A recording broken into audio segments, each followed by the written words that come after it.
Welcome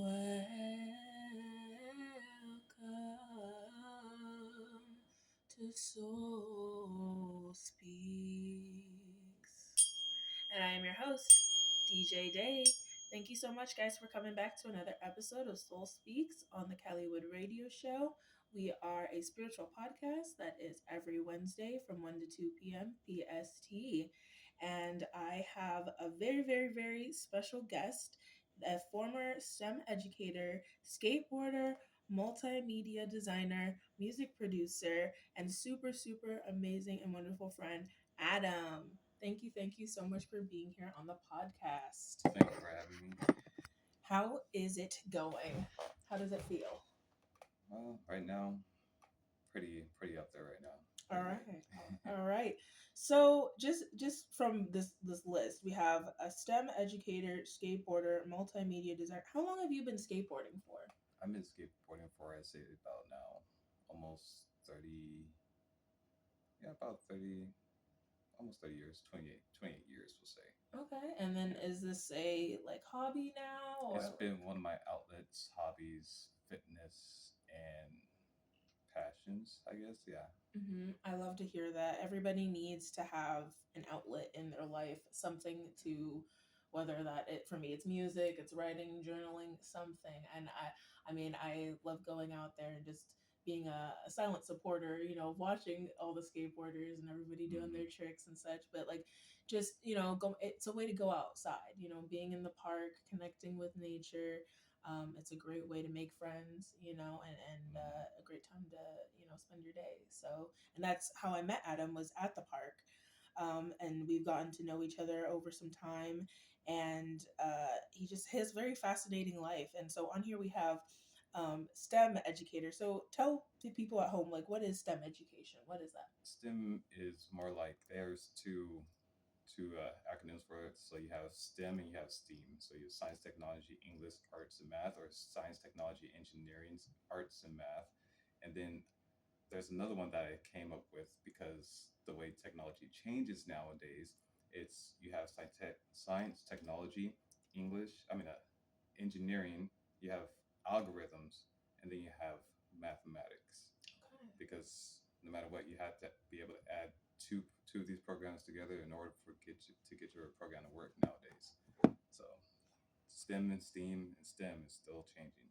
All right. And Yeah, how did you get into this field? I got into that because one, I'm fascinated with technology. Been fascinated with technology ever since I was a little kid, um, and also I like to teach technology to help people see that it's more than just a entertainment piece of equipment. It is also a tool for to progress.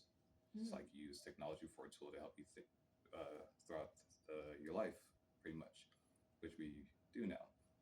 And had the opportunity to teach.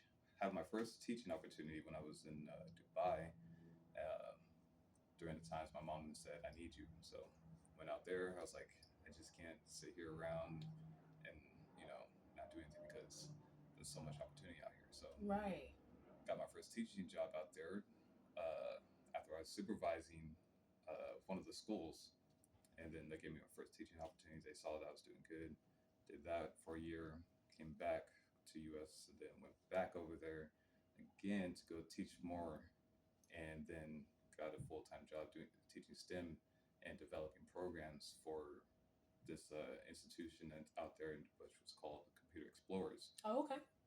So got to do that for about 3 4 years, and then I was I loved it, and that's what I was really like passionate about because I saw the potential about it and teaching all these kids and international kids. You see where the mind is, where everybody's very similar, and they're all from around the world, but they're all learning the same thing. Want to have the same like passion and outcome, and strive to want to learn some more stuff about it and actually use it for a tool and come up with crazy ideas. So when I saw that, I was like, yeah, STEM is very important for progression of life and economy at this point. Mm. And you said, and this was in Dubai. Yeah, so Okay. my So, teaching experience was out there in Dubai. Okay, so do you see a lot more focus when it comes to just STEM in general, more internationally than in the US? Oh yeah, Oh. definitely. I mean, it's important out here, but they don't teach it. They don't put it out there as much. But they say that they have it in the school systems. But I don't see it strongly integrated as much as it should be or can be. Because if that was the case, a lot of these educational classes and engagements would be more entertaining for these kids to be like, wait a minute, I can do better. Instead of being Mm. like, this doesn't seem so entertaining. To make it entertaining enough for them to actually want to learn, you have to teach them how to use the tools. If they don't learn how to use the tools, it's not fun for them. Would you say there are any like big leading voices in the STEM charge that you can point to or that you find fascinating that the viewers at home or any listeners could look up or I can't say any off the top of my head, but there is this one guy I've been watching recently, which was Nature Jab. okay. I forget. I think he's out there in Louisiana, but turning plastic into um, gasoline, Plastoline. right? Yes, Right. exactly. I've been And hearing about that's him. that's one of those STEM like leaders right there. It's like Yes. because everybody's always thought about it. Now someone has actually produced it Mm-hmm. because they knew that okay, if it's possible to do this, it's possible to do that. Let's try it. He's done it. He's proven it, and Mm-hmm. that part. And then you have another guy that does the water machine out of The hydroponic. right the Yes. hydroponic. Now you have both of those systems. You can put those next to each other. You have a self reliance ecosystem with Right. people collecting Exactly. trash. Mm-hmm. Exactly. But then it's like you have those people that see a problem, that know how to solve the problem. It's just getting the solution out there. Yes. And Yes. some people are afraid of solutions because only because of some of them are money hungry, but and jealousy at that point, you Mm-hmm. know. Mm-hmm. But the whole thing is STEM is to make the world better. Yes. That's the whole Yes. thing. That relies upon like sustainability, which Mm-hmm. is a big part of STEM. Yes. You know, yeah. So those are some big names. There's a lot of other big names out there, such as I can't. I mean, as a lot of the people hating him right now, Elon Musk, Mm. big STEM advocate, but he doesn't know it. Mm. You know, Mm-hmm. people always talk about the stars and the moons because we always looking up in the skies. We see what's next. Yeah. Exactly. So do you so how does STEM and all of that translate to like producing and music? Do you talk about that in your music at all, or where does that passion come into? The Yeah. music comes from, I guess either my previous HDD or my ADD, Mm-hmm. because I'm always, I have a creative mind. Mm-hmm. So ever since I was listening to music, I'd be like, oh, that sounds nice. Oh, that was really catchy. What they said, it's like, do that. Like, oh, that beat would be nice if it was. But when I was younger, didn't have the tools. I was like, Mm-hmm. okay, whatever. When you get older, you find out, oh, there's tools for them, and they're like, okay, they're available to me now. Let me try them, because if you don't try, you never know. Right. So Do or do not. There is no try. exactly. So I did that. I was like, ooh, this is pretty fun. Da-da-da. You learn a little bit, do this, do that, experiment. Mm-hmm. It's like, oh, this is pretty catchy. So kept on doing it for 4 years. I guess I say my first time actually started doing it was like 2003, Mm. and then just making music, making beats, and I was like, oh, okay. So I just did that. I decided to put some music out starting 2019, Mm-hmm. which was pretty fun. Get to see actually how the music industry gravitates and whatnot, Yes. you know, Exactly. because that part. But regardless, I like making beats, making Yeah. music, making rhythm, because it actually helps me like express my mood. Like if Mm. I'm really mad, I know some of my beats are going to come out really horrible, so Mm-hmm. I just trash it. Yeah. Exactly. I'm like, Exactly. yeah, I just need to get that out of my system. Facts. Yeah, but at least that's that alchemy. That's like Mhm. just, but at least you're putting it into, and it's going somewhere, Right. productive. Right, but it's always that one outcome that Yeah. you make that one melody that really expresses what you feel like. Yes. Oh, hey, wait, I feel this one. Hold then you start building on top of it, Mm-hmm. and then that's when that one masterpiece becomes like a calmer, like a go to song when when you're mad, like just play this beat There it real quick. is. Yeah, and then next thing you know, you're trying to rap over it or sing over it. It's like, wait, I feel it again. Hold on. And then the creative spark comes in, you get Right. back in that zone, and all of a Exactly. sudden it's always funny too because you're making something, and I've always I always try to push the bends or bounds. Hmm. That's the fun thing about being able to create something is like, okay, well, once I've mastered this, like, okay, well, I've never made something that kind of sounds like that, or I've never Right. made a beat that kind of sounds like this. Let me try and push it again and see. Hmm. So it's like every time you think you've done something that's like, I don't think I'll ever be able to do something as good as that again, and then you something just happens and you get something that's even better, so Yeah. then it makes me want to keep making more because at that point it's like, okay, well, I thought that last song I did was my best work, and then out of nowhere there's something Yeah. else that just tops it. That's my new favorite song. So Yeah. it's like that there's no limitations at that point. That part. Yeah.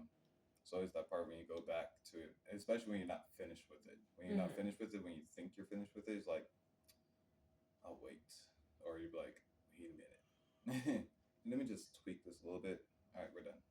Yeah, one of my rules is like, if I can listen to the song all the way through without hearing something that jumps out to me, then I know the song is done. But if I'm listening to it and I have to stop it because something's not right, I know, okay, Hmm. it's not there yet. I have to be able to do one full listen through without hearing something wrong with the song. Yeah, exactly.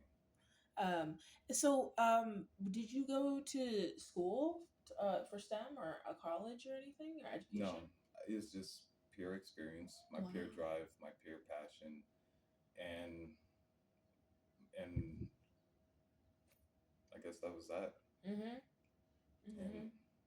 like to actually have the opportunity for computer explorers, give me that opportunity to grow, was one of the best things that's ever happened to me, because not only was I given the position, but I was put in a position to, you know, as lead instructor, to do this. So I was like, okay, well, I do see a lot of potential in this place. So I must be in the right place, Mm-hmm. because I get to play with this, present it, experiment, and then put it on a larger scale for kids. Yes. And I was like, all right, wonderful. So I did Mm-hmm. that, because once you know what the programs are, who the children, or what type of children, age, and demographic you're dealing with, comes with learning differentiation and different learning styles. Mm-hmm. So that's what I had to do, because if if I don't present them or don't acknowledge those things, then there's going to be something wrong in our deliverance of these programs, which is one of the biggest things we were really keen on, Mm-hmm. was deliverance of program. Mm-hmm. So I've got the opportunity to develop a lot of things, programs, curriculums, instructional designs to help alleviate issues between instructor and um, clients or students. And yeah, What ages were you working with? What was like the age range? anywhere from KG to like, say, age 14, 15, or maybe year 8 to 9, depending on the type of program that we were delivering, or whoever Mm. wanted to send an educational workshop. Mm.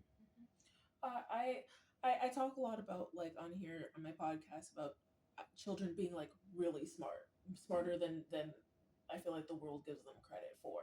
That part. Um, what is your like hope to see for like the children of the future, and like what are your thoughts on this generation coming up really? Well, children for the future definitely is, well, definitely one, unity, two, understanding, three, comprehension, four, don't keep a narrow mind, Mm. but always protect your mind. Some people could confuse us to don't accept the lies, but also protect yourself from the lies. Yes. And then you have the the motivators and inspirators. So, and then you have the educators, the ones that are supposed to inspire the youth to see what their potential is, or see which outcome they're looking for, you know, to help them. Yes. Because if you don't help them, obviously someone's going to be feel belittled or feel useless and be like, okay, I can't. Obviously, I can't do it because the one that I'm looking up to is not helping me. The one that the one I should be looking up to me is not inspiring me right now. You know, Mm-hmm. so it depends on who's around you, and what circles you're in. But as long as you find, as long as you find yourself in the focus, you should be fine. As long as you're looking for a certain outcome, your goal, you're fine. But people just looking for that motivation and inspiration constantly. I think that's the tricky thing with social media. I think that really puts a lot of some people in that loop of, instead of going out there and driving the inspiration from those that they're supposed to look up to and find that initiative in themselves and go out and do it, people get stuck in that I'm just going to watch somebody live vicariously through them, Mm-hmm. instead of, Right. going out and actually do, like, taking it that one step further and bringing it into actual physicality Yeah. here. You have people watching streamers in real life. Like, you're wasting your own life right now. Donating, yeah, Right. and spending money or your bread or whatever that you Mm-hmm. could be investing in your own career or whatever you want to achieve, but you're giving it to homeboy over here on the Right. screen. Mm-hmm. And some people got so lost in a facade on social media and other videos that they forgot to focus on themselves. Like now that they've wasted all the time looking at those people, they're like, oh, what skills do I have now? It's like, did I develop anything while watching all those thousands of hours of memes or in real life streams, or a Yeah. gamer playing Mr. Beast games maybe. Mm-hmm. It's like, did I really learn anything from wasting those hours? Exactly. Exactly. Or did I just automatically just analyze what good entertainment is? Fall into that hole. You Right. fall into that hole, then you said you have your own platform that you do, that you educate. No, not right now. Not right now. Not right now. I'm working on a course, Beautiful. an educational course that helps, you know, with what we just pretty much talked about, which was taking initiative and finding your push on what you should be doing or what you aim to do Mm-hmm. and how to do it, Mm-hmm. and not just that, but also things around you in society and life. You know, Yeah. just to help you be more aware and critically analyze things better and quickly. We need more courses like that, and not these streamer academies. If I see another No, streamer academy, please do not spend your money on these streamer academies. no, If I see another one, it's getting as bad as the crypto scams. no. It's like, at this point, for every one crypto rug pull Right, of a streamer, there's a stream academy popping right. up I'm not selling adjacent. anything. I'm not selling anything because education should be free. It should be. Oh, let's talk about that. Why do you think education should be free? Because knowledge is free. We weren't given a brain to be. We didn't pay for a brain. I mean, the brain comes with the body. Mm-hmm. Like, whatever you want to help achieve in life, you have to make sure every piece of that puzzle has that knowledge and the capabilities to function. Mm-hmm. If you don't pass that knowledge down, something's going to stop within your lineage. You know, That's math. That's just exactly. It facts. is. It's really just facts. It's like you don't take one and then take it out. It's like next now you just lost some muscle within your family. It's like people killing other people within their families because of greed and money.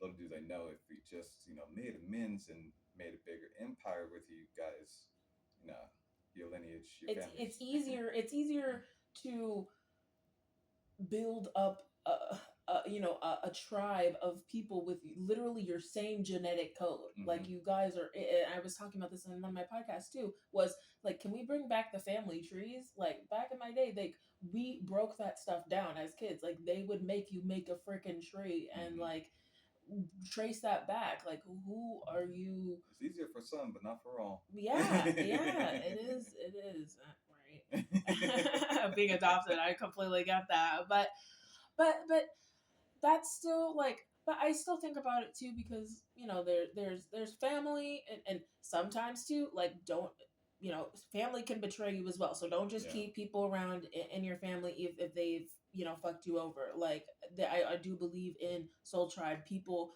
were supposed to also, you know, your family is that first step to teach you these Exactly. principles and these foundations when it comes to the world Yeah. and basic understandings. Now, if you didn't grow up with that and might not have been in an environment that catered to your survival or what you need, you have another shot to find those that might not be your family, but they are still part of your tribe. They are still here to help you with your mission. Yeah. And what, because you can't, it takes a whole village out here to uh, make a startup, to make something actually a real business from the ground up. If you want to do it the right way and make money that is gonna, you're not scamming people, but we're actually gonna have money that we can pass on to our children's children.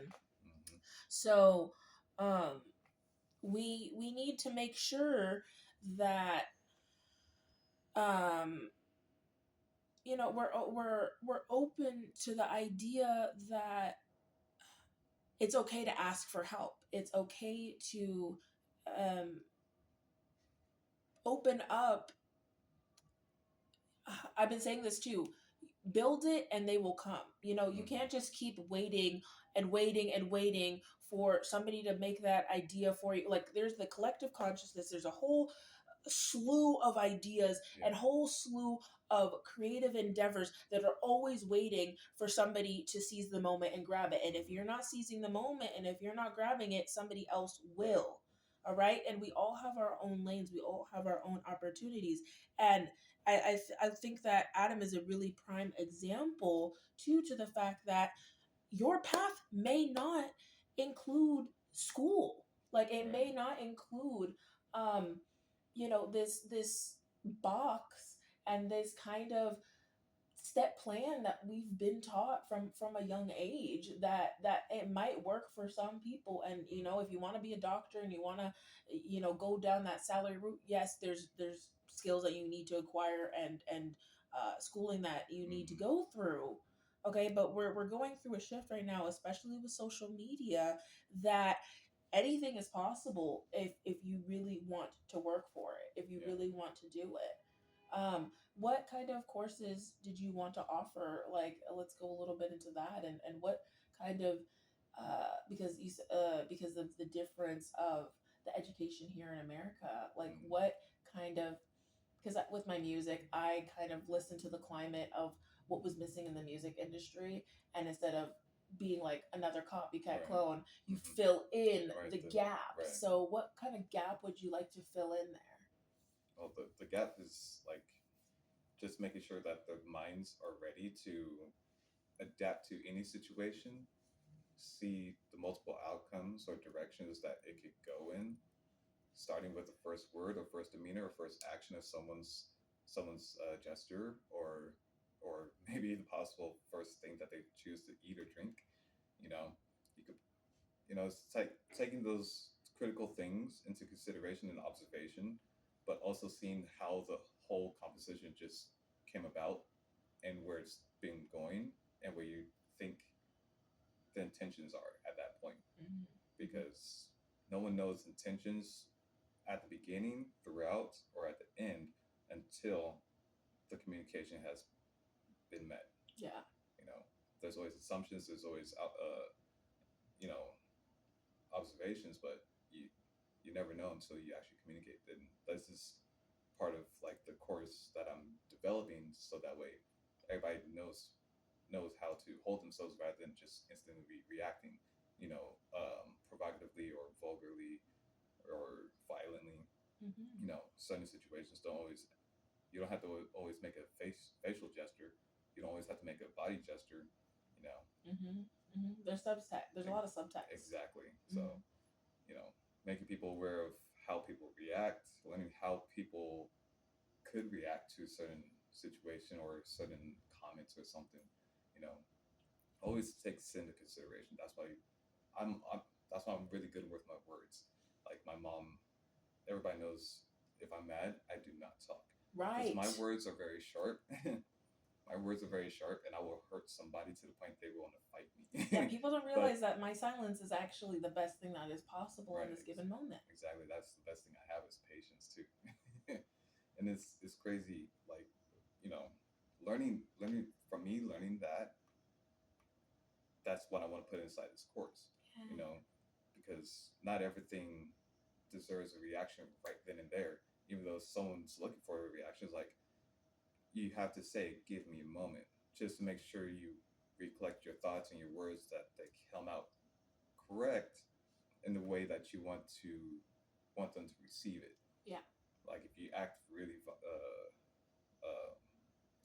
aggressive, they're gonna know that you're mad, agitated, or some anxious of some sort. Mm-hmm.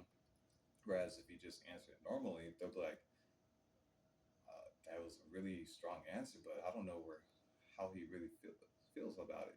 Because feelings didn't express through the tone or the words anymore. It's just a tone that they don't know how to accept it, but they got an answer that they weren't expecting from a certain tone or demeanor. Mm-hmm. You know, Mm-hmm. that's what this course is going to help some people do. Yes, we need a lot more of like emotional control in this world. Social control. And yeah, and yes, and social control, and social control. Yes, I mean they do go hand in hand in a way, Yeah. because I also discussed too the topic of debating.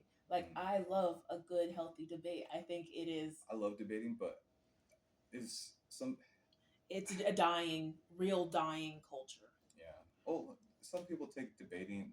Well, from what we've seen so far, we've seen debating as a what is A show. as a roast. A roast. Yeah, yeah, I can see We that see it as a too. Like roast a now. roast now. Yeah, which is not at all No.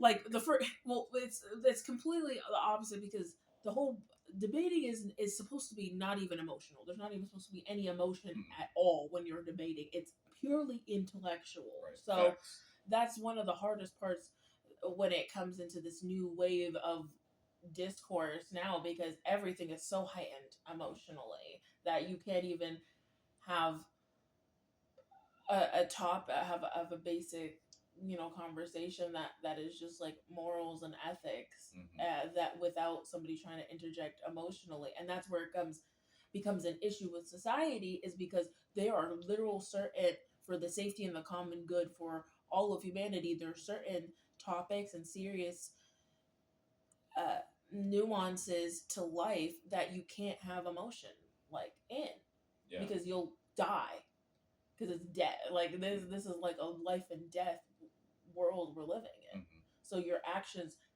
literally do have consequences for everything that you Yeah. do. So, say for instance, if a person was getting mugged or robbed, yeah, it's this split decisions you have to analyze and see. Can I react or no? Do I, or should I not?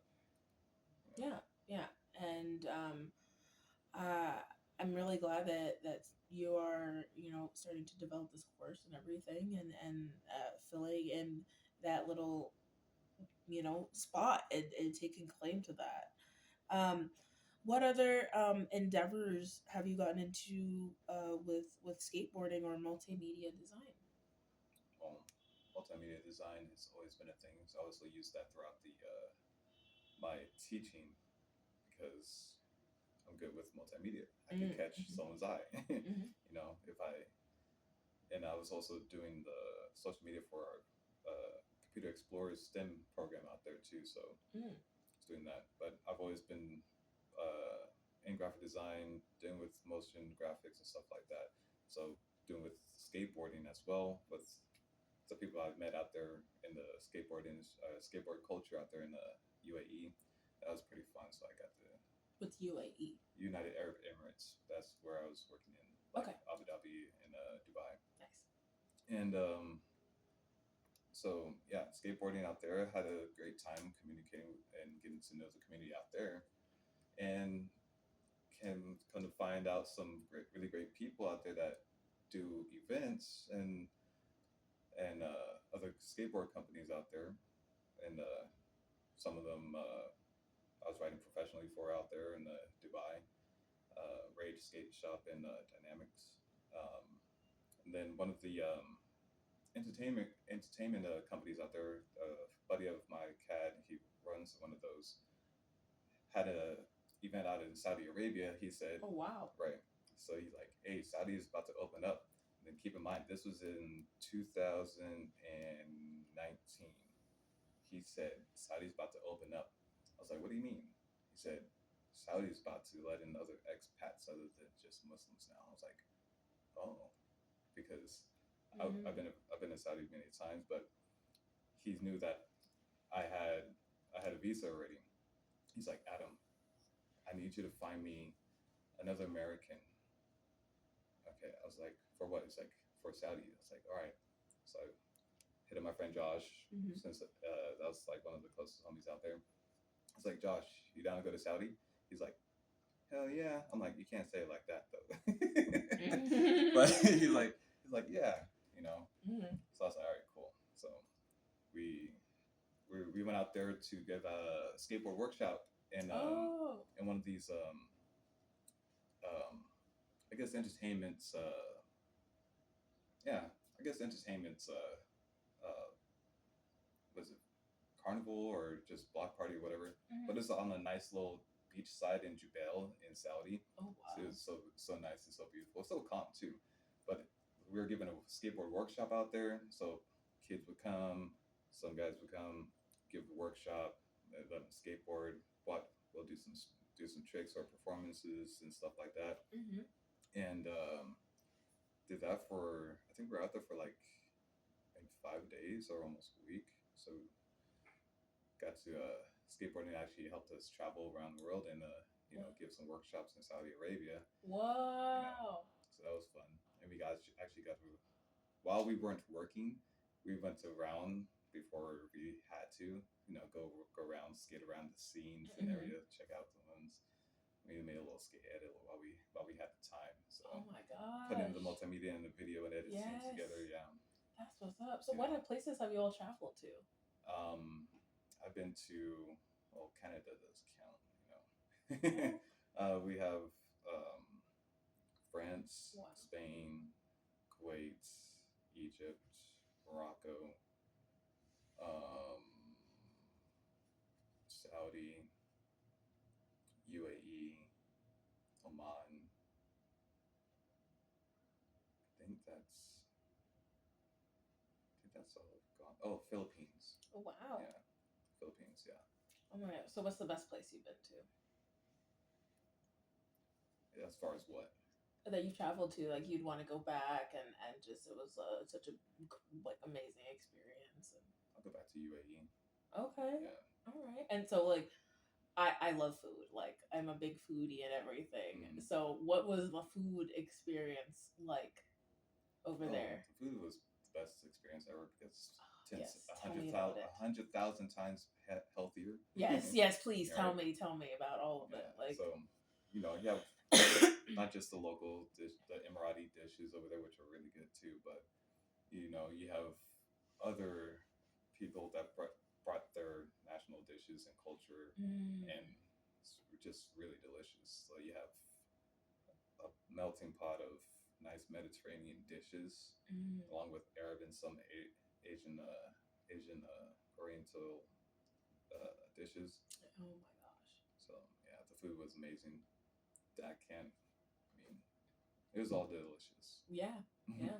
Um, is it a lot of like meats and fishes? Yeah, meat heavy definitely Meat heavy. because yeah, they're really heavy on farming out there and meat, and especially camel meat too. Oh, it's camel. How Yeah, was camel? I'm not gonna lie, camel meat was really delicious. What's it taste like?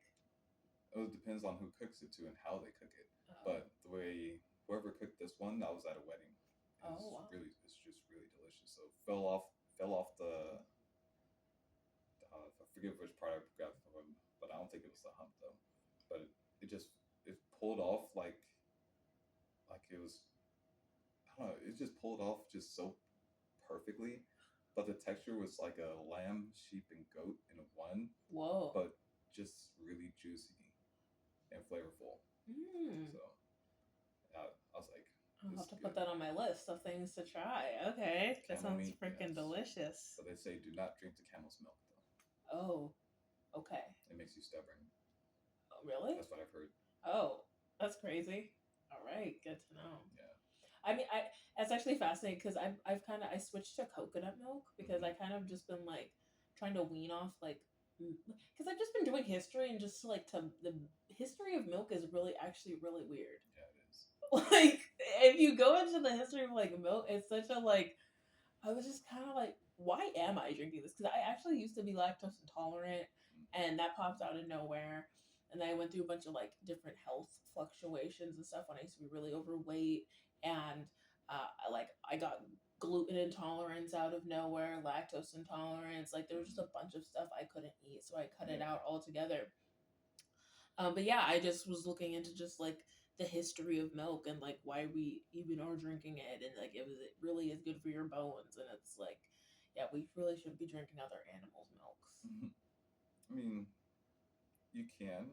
There's definitely benefits from either one, from depending on your body. Yeah, it's a case by case basis of the milks. Yeah, it's just funny how everything gets all like.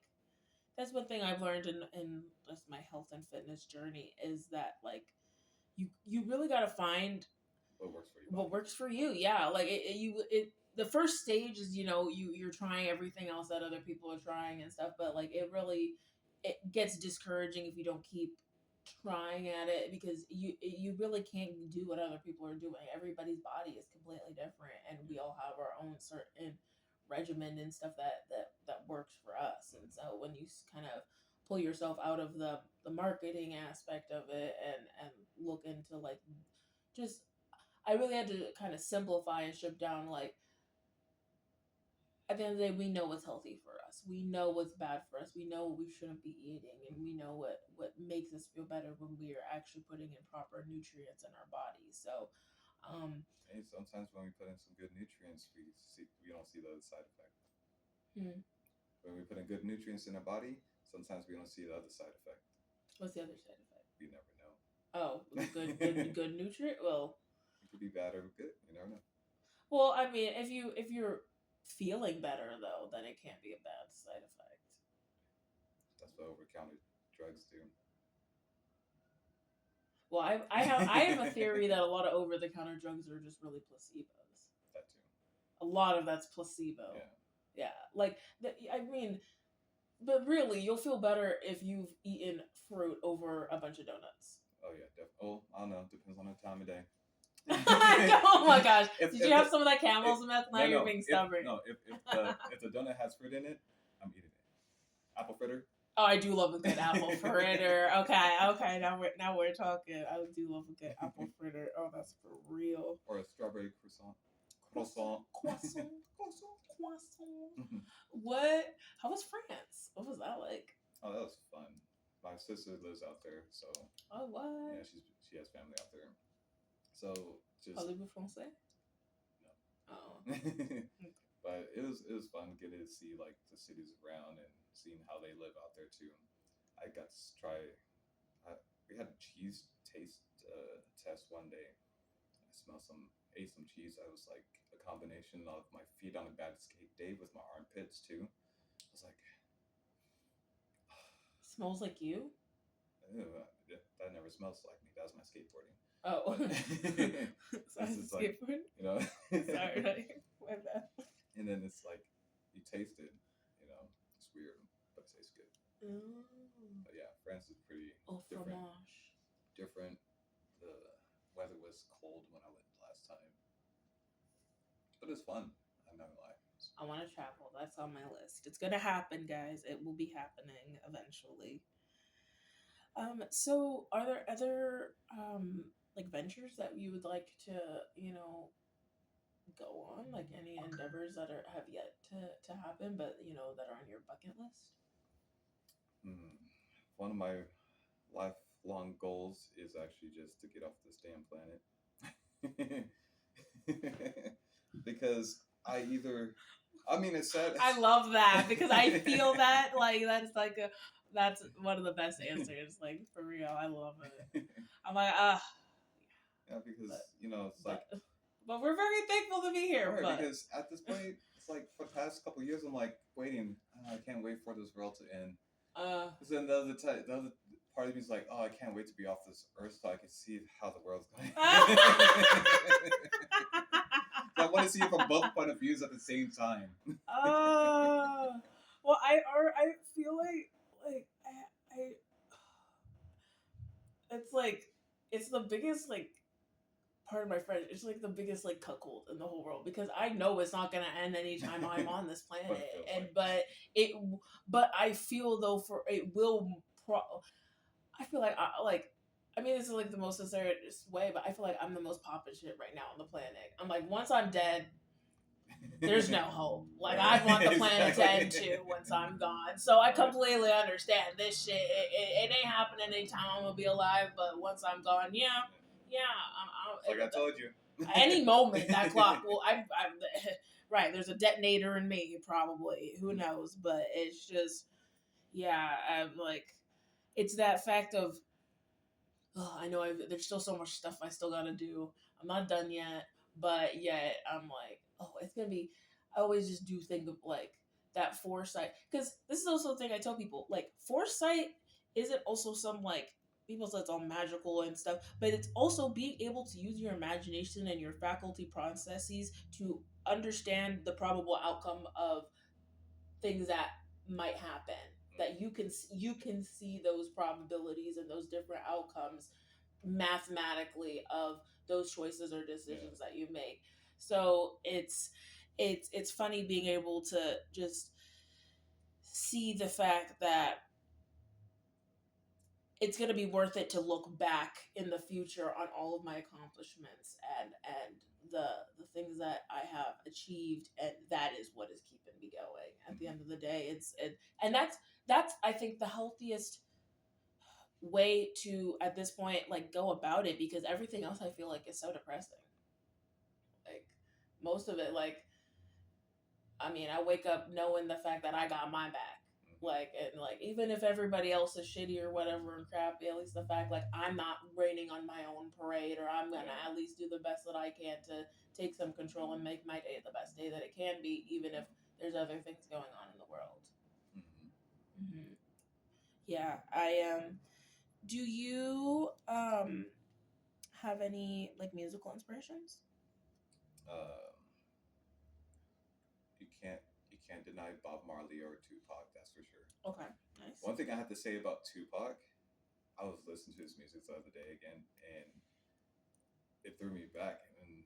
And I was listening again to his lyrics. It's like Tupac was a political antagonizer, but a smart one, but a freaking smart one. Mm-hmm. But he was gangster with, but he wasn't a gangster. He was gangster. Yes, yeah. But he was a good political antagonizer, only because That's what made him a threat at the end of the day. he Really. told the truth through Yes. experience. Yes. And people hate the truth through experience because they don't they can't accept it because Mm-hmm. It's they like know. shoving a mirror in their face and being like, "Look at it, Mhm. look at it." Yeah, Like my eyes, I refuse. right. So that's one of my other music inspirators, and then um, who was I guess I don't know who made it, but it was it was a happy hardcore CD back in the day. I forget which volume it was, but there's a song called "Till the Break of Dawn." Mm-hmm. That really inspired me to make some EDM music because that song was like it blew my mind on the scale of how it was produced and how well it felt too, and how it made me feel like it actually put a feeling in me. And I was like, wow, actually I feel how this song is trying to direct me, you know. So that was one of the songs, and say definitely Fuji's, Mm. um, Bone Thugs and Harmony, um, Michael Jackson, of course. Um, and nowadays, oh, Tech 9, that's for sure. Mm. Um, hmm, funny how you say inspirator, uh, inspirations or inspirators. um, because depending on how they inspire you, will depend on how you execute. Yeah, yeah, So yeah, those are my inspirators. nice. And if you, had like a message to give to people listening and some words of encouragement and affirmation, what do you want to tell them?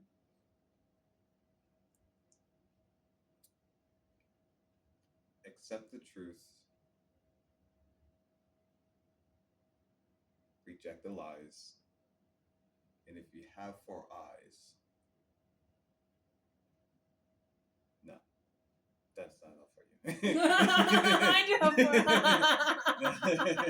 That's not for you. That's not for you.